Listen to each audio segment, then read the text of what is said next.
حافظ دوی داره میگه که سرمش کن حافظ پیر ماست، میگه که روز در کسب هنر کوش که می خوردن روز در قسمت خمریات باده ستایی یا باده فلان می خورن.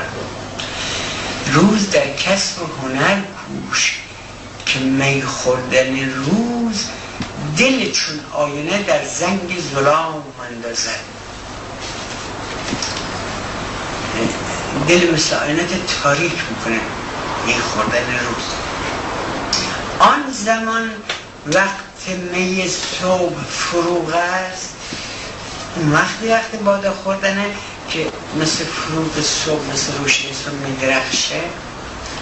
آن زمان وقت می صبح فروغ است که چرخ گرد خرگاه افق پرده شام اندازد.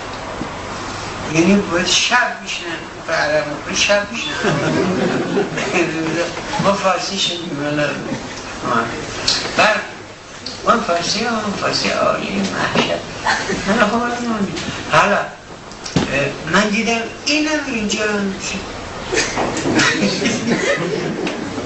محفظم اینجا از هم چیز نداره گرد خرگاه پرده شام اندازه.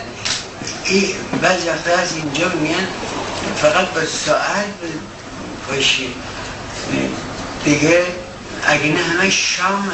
خب بس کی به عرق بخورن؟ بس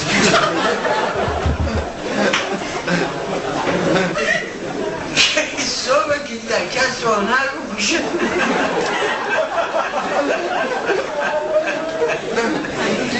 حالا